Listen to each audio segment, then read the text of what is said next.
Hello students, welcome to grade 8 squares and square roots. We know area of the square is equal to side into side. Study the following table. If side of the square is 1, then area of the square is 1 into 1, that is equal to 1 square. If side of the square is equal to 2, area of the square will be 2 into 2 into 4 is equal to 4, which is equal to 2 square.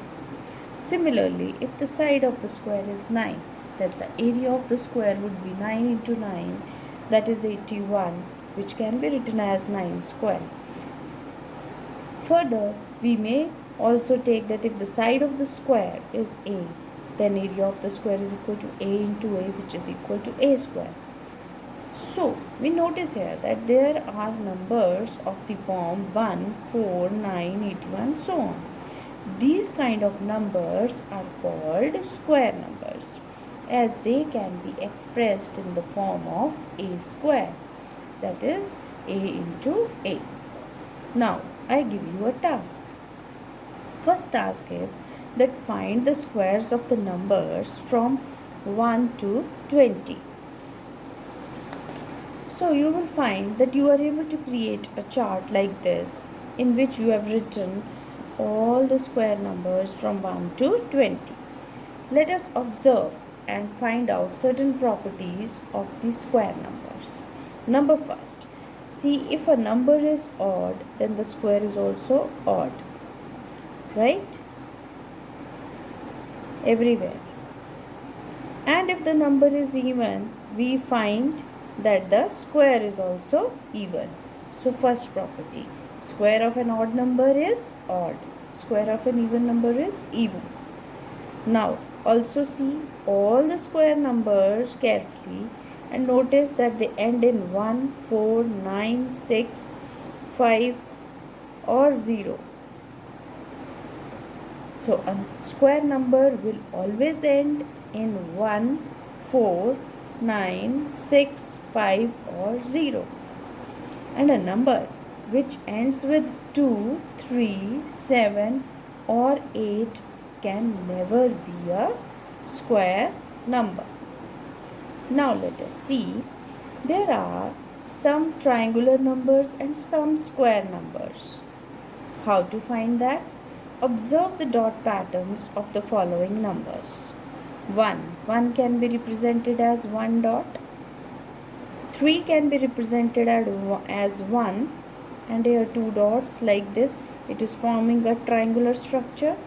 Similarly, 6 can be expressed as 1 dot here, 2 here and 3 here. And further 10 can also be expressed like that. So we have many such numbers.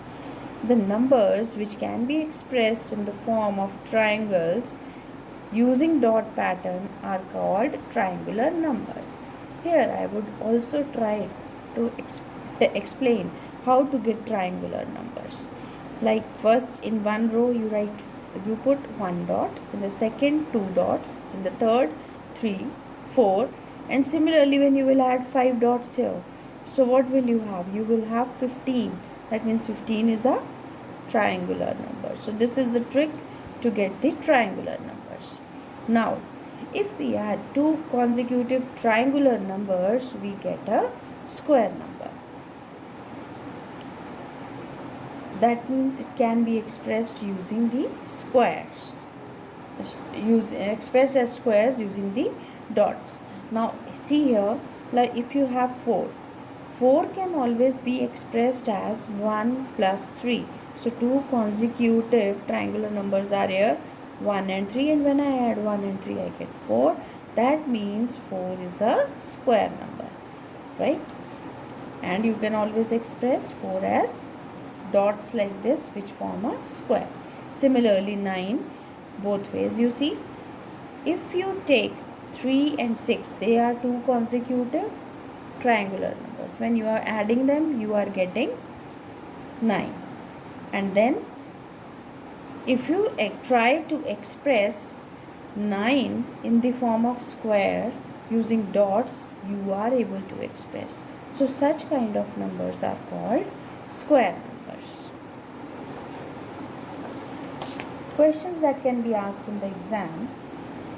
Let's see, how many non-square numbers lie between two consecutive square numbers? Two n non-perfect square numbers lie between the square of numbers n and n plus 1. Means you are having two consecutive numbers n and n plus 1. And between them, between the squares of these numbers, you will have two n non-perfect square numbers. Let us see how. Suppose I take the number 1 and 2. So square of 1 will be 1 and square of 2 will be 4. So I have 2 and 3, only two numbers in between. How did I get 2? I get 2 by multiplying 2 with the smaller number. Again, take one more example. Between 2 square and 3 square. 2 square is 4, 3 square is 9. The numbers which lie between them are 5, 6, 7 and 8. And these are 4 square numbers. How did 4 come? 2 into this 2. That is 4. Next, 5 square and 6 square. Between them, how many numbers are lying? If you try to guess, it should be 2 into 5. That is 10. Let's check. 5 square is 25 and 6 square is 36. Between them, the numbers that lie are 26, 27, 28, 29, 30, 31, 32, 33, 34 and 35. These are 10. How did you get 10? 2 into 5. Hence, between n square and n plus 1 whole square, there would be 2n non-square numbers. Question can be asked like this. How many non-square natural numbers lie between 100 square and 101 square? I notice that these two are consecutive numbers.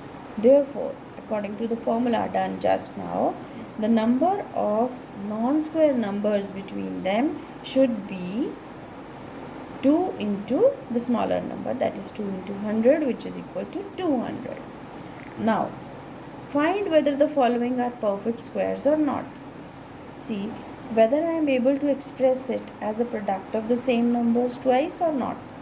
121. Yes, I can express it as 11 into 11. Therefore, I will say it is a perfect square number. 55. I am not able to express it in this form. So, I will say it can't be a perfect square number. There are many ways to find out whether a given number is a perfect square or not. So, let us try a few more tricks. Find out whether the given numbers are perfect squares by subtracting consecutive odd numbers. See here, if I have 45 here, start subtracting the consecutive odd numbers from this. How can I do? Let's see. 45 minus 1 is 44. 44 minus 3, 41. 41 minus 5 is 36. 36 minus 7 is 29. 29 minus 9 is 20. And again 20 minus 11 is 9, which is not equal to 0. Because from 9 now I cannot subtract 13. Now since the answer is not 0, I will say that 45 is not a perfect square. So now this gives you a hint that if a number will be a perfect square, then I must get a 0 here. Let's see. 36. Start subtracting. 36 minus 1 is 35. 35 minus 3 is 32. 32 minus 5 is 27. 27 minus 7 is 20. 20 minus 9 is 11. And 11 minus 11 is 0. Now since we get answer 0 after successive subtraction of odd numbers, therefore 36 is a perfect square. Now 0 is coming in how many steps? 6 steps. So I can always write 36 is equal to 6 square. Now try yourself for 49. One more property we have, that square of any odd number can be expressed as sum of two consecutive odd positive integers. I repeat, square of any odd number can be expressed as sum of 2 consecutive odd positive integers. See here, 3 square, it is an odd number, so square of this will be 9, and 9 can always be expressed as 4 plus 5, where 4 and 5 are consecutive odd positive integers. 4 square, let's try. 4 square is 16. Try any number of combinations. You will not find any 2 consecutive odd positive integers which will give you the sum 16. So, for even square of even number, it is not possible. Similarly, let us try for 5. 5 square is 25, and 25 can always be expressed as sum of 2 consecutive positive integers, not odd, I'm so sorry, not odd, consecutive positive integers. Next, 6 square is equal to 36, which is again not possible. We are not able to express 36 as sum of 2 consecutive positive integers. Why? That also is possible. You see, it is an even number. Whenever you are taking 2 consecutive positive integers, you always get one positive and one even and one odd number. So sum of an odd and even is always odd. Hence, here it is not possible. That means square of any even number cannot be expressed as the sum of 2 consecutive positive integers. Again, let us take 7 square. It is odd. So 7 square is 49, and we can always express 49 as 14 plus 24 plus 25. 24 plus 25. Clear? So that means every odd integer, a square of every odd integer can always be expressed as sum of 2 consecutive positive integers. What will be the units digit of the square of the following? 81. Now here in 81 you see units digit is 1 and 1 square is 1. Therefore units digit in the square of 81 would be 1. 47. Units digit is 7 and 7 square is 49. Therefore units digit in the square of 47 would be 9. Also remember that a perfect square number will never end with odd number of zeros. Example 1000. The number of zeros here are odd, 3, right? Therefore it is not a perfect square. Now here you have 10,000, number of zeros are even, therefore it is a perfect square. Last question. Express 49 as a sum of 7 consecutive odd numbers. So how to do? Let us start with 1. 1 plus 3 plus 5 plus 7 plus 9 plus 11 plus 13. Add them and check. You will get 49. That means sum of first 7 odd consecutive integers gives me the square of 7. Express 36 as a sum of odd numbers. I have 36 as 1 plus 3 plus 5 plus 7 plus 9 plus 11. You can add and check. This is 20, 20 plus 27 plus 5 is 32, 32 plus 3 35, and 31 5 plus 1 is 36. And this is nothing but this is 6 square. That means if you are able to express it as the sum of 6 consecutive odd numbers, then this is square of 6. Hope you enjoyed today's session. Thank you.